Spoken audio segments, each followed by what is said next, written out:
All right, it's election night, and I'm hoping that we can have a few minutes together that are encouraging to you. It's still too early for almost all the polls in the United States, so we're not able actually to call any of the elections. And in a few minutes, I know what you're going to be doing.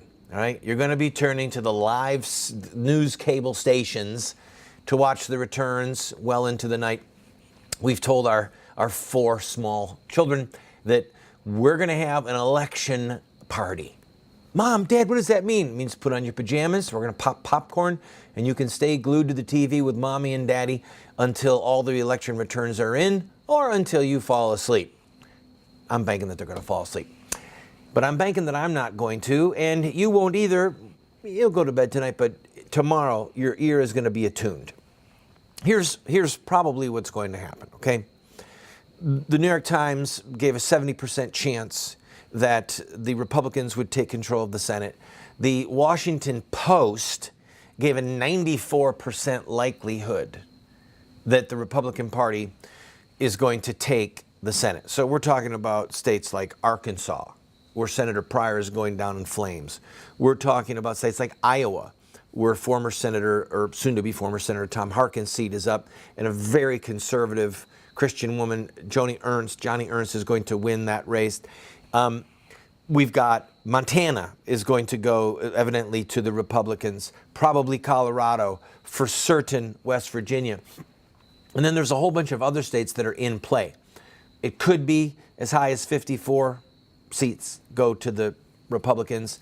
It's very possible that in Georgia and or Louisiana there could be a runoff.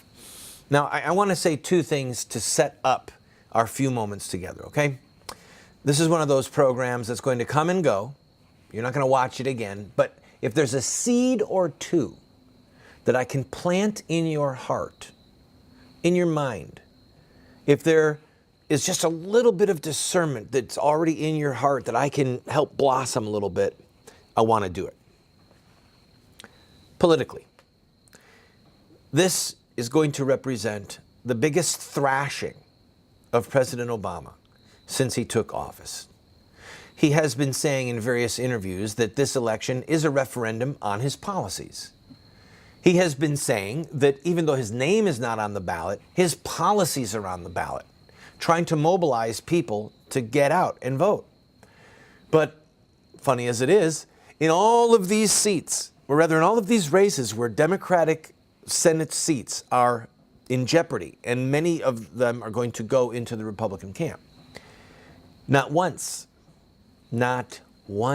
has he been invited to campaign for the Democratic candidate, because people are saying that they're going to vote for the Republican as a vote against Obama and against his policies. All right? So that's the political side of this. And I, for one, am going to jump up and down, and I'm going to laugh and rejoice for a little while that President Obama is being politically humiliated.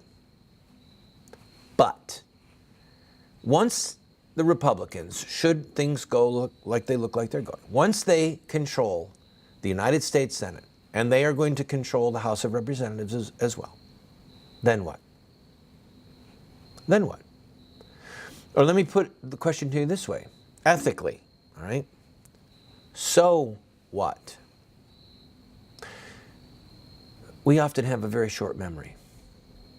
I've been involved in politics since the early 1980s. Just came in, roaring in. Run for office many times. People forget that from 2000 to 2006, the Republicans controlled the White House, the U.S. House, and the U.S. Senate. Okay? We controlled all 3 houses. What did it get us? What was the great reformation that took place in American politics? What was the payoff? Finally, the GOP. For those of you who don't know insider parlance, the GOP stands for the Grand Old Party, the Republicans. What was the political payoff? Was Planned Parenthood defunded? No. Was our debt reduced? No. Did President Bush help bail out Wall Street? Yeah, now that you mention it. Did the Congress go along with him? Yeah. Of course, that was Democrats and a Republican president. You know, the reality is that the party apparatus of the Republicans did, in fact, control the White House, the U.S. House, and the U.S. Senate. But we just kept cranking out dead babies. Planned Parenthood kept hiding pedophiles, protecting wicked, evil, perverse human beings. Our country continued to slip into an ethical and moral abyss. So, while I'm going to rejoice for the political thrashing that President Obama is probably going to take, it's now time for us to become part of what we call the loyal opposition. For those of us that are conservative Christians, independent, Republican, or Democrat, who are rejoicing that the Republicans are going to give a thrashing to the Democrats, now it's time for us not to breathe a sigh of relief, but to get ready to do battle inside our own party. Because when you've got a U.S. Senator from West Virginia and a U.S. Senator from Iowa who are so different, well, there's going to be a lot of internal fighting. I'll tell you about those two women when I come back from this break.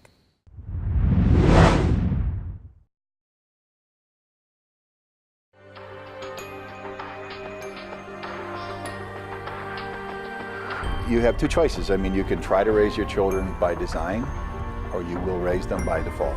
There are no perfect parents. We're going to get it wrong sometimes. If we have a plan, we've got a better chance of getting it right in the long run. There is something deep within the heart of every human being that longs for parental acceptance and approval. When does a boy become a man? Get a group of guys around and ask them that question. I don't think there's a certain age. Some men stay boys their whole life. I would say, 16, 18 years old. Wow, that's a good question. When they get bar mitzvah. Well, I think when he has a child. So I just became at 56, 56 years old. Without the power of the Holy Spirit changing us and giving us power over our sin, we can't hope to be the dads that our kids need us to be.